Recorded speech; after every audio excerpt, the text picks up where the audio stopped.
વિદ્યાર્થી મિત્રો, નવા પ્રકરણમાં આપનું સ્વાગત છે. પ્રકરણ 13 રુધિરનું વહન. પ્રથમ પ્રવૃત્તિ તરફ આગળ વધીએ.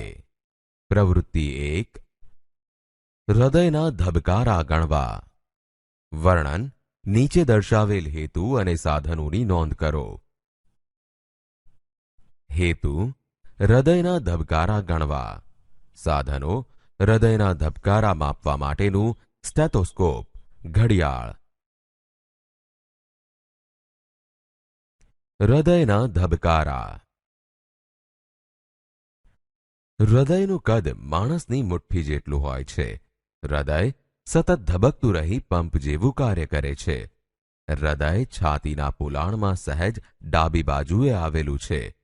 હૃદય એ રુધિરાભિસરણ તંત્રનું મુખ્ય અંગ છે. હૃદય વડે આખા શરીરમાં રુધિરનું વહન થાય છે. માનવ શરીરમાં હૃદય ફેફસા વચ્ચે આવેલું છે. હૃદયના ધબકારા સાંભળવા માટે સ્ટેથોસ્કોપનો ઉપયોગ થાય છે.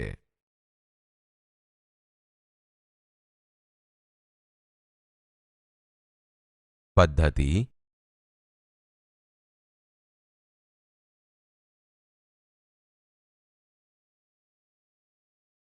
સ્ટેથોસ્કોપ વડે સામાન્ય સ્થિતિમાં હૃદયના ધબકારા માપતા ધબકારાની સંખ્યા 1 મિનિટમાં સરેરાશ 70 થી 72 થાય છે.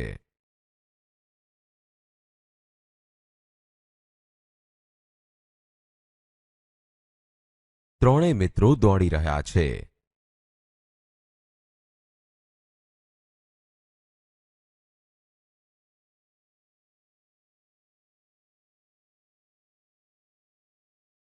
ત્રણેય મિત્રો દોડીને આવ્યા બાદના ધબકારાની સંખ્યા માપતા ધબકારાની સ્થિતિ સામાન્ય સ્થિતિ કરતાં વધી જાય છે. આમ કસરત કરવાથી કે દોડવાથી ધબકારાની સંખ્યા વધી જાય છે. વિદ્યાર્થી મિત્રો, હવે આપણે નિર્ણય લઈશું. નિર્ણય: આ પ્રવૃત્તિ પરથી આપણે અવલોકન કર્યું કે સામાન્ય સ્થિતિમાં આપણું હૃદય સરેરાશ 70 થી 72 વખત ધબકે છે, જ્યારે દોડીને આવ્યા બાદ હૃદયના ધબકારા વધી જાય છે. વિદ્યાર્થી મિત્રો, બીજી પ્રવૃત્તિ તરફ આગળ વધીએ. પ્રવૃત્તિ 2 રુધિરાભિસરણ અને રુધિરાભિસરણ તંત્ર. વર્ણન: નીચે દર્શાવેલ હેતુની નોંધ કરો. હેતુ: રુધિરાભિસરણ અને રુધિરાભિસરણ તંત્ર વિશે સમજવું. પદ્ધતિ: રુધિરાભિસરણ.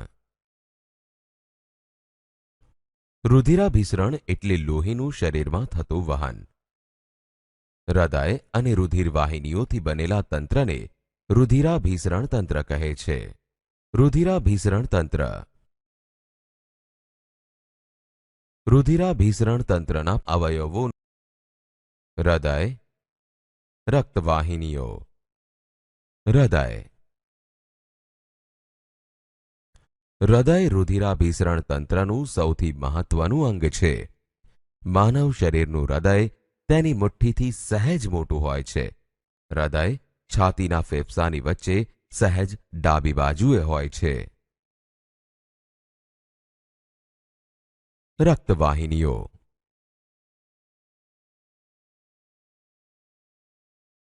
રક્તવાહિનીઓના પ્રકાર: ધમની, શિરા. ધમની. ધમની રુધિરને હૃદયમાંથી દબાણપૂર્વક શરીરના વિવિધ અંગોમાં લઈ જાય છે. ધમની દ્વારા ઓક્સિજનયુક્ત રુધિર દબાણપૂર્વક વહે છે. ધમનીમાં વાલ્વ હોતા નથી. શિરા. શિરા શરીરના વિવિધ ભાગોમાંથી રુધિરને હૃદયમાં લઈ જાય છે. શિરા દ્વારા કાર્બન ડાયોક્સાઇડ યુક્ત રુધિર વહે છે. શિરામાં અર્ધચંદ્રાકાર વાલ્વ હોય છે. તો વિદ્યાર્થી મિત્રો, હવે આપણે નિર્ણય લઈશું.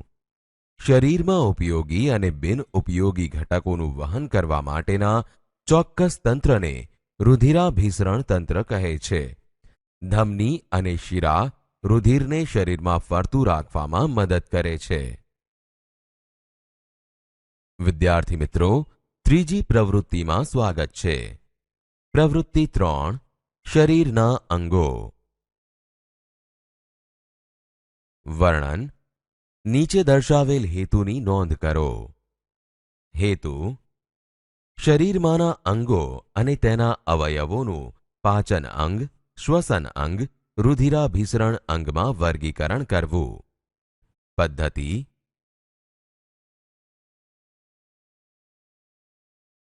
શરીરના અંગો.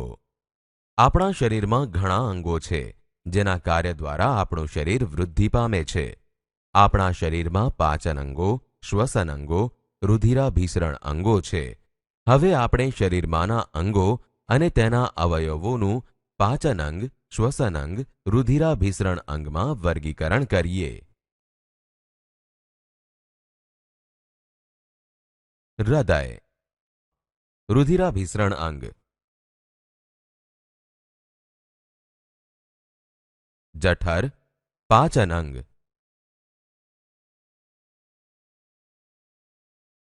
ફેફસા, શ્વસન અંગ. ધમની, રુધિરાભિસરણ અંગ. મોં, પાચન અંગ. યકૃત અને સ્વાદુપિંડ, પાચન અંગ.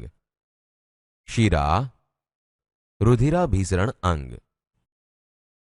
શ્વાસનળી, શ્વસન અંગ. નાનું આંતરડું, પાચન અંગ. અંગોના નામ: પાચન અંગો, શ્વસન અંગો, રુધિરાભિસરણ અંગો.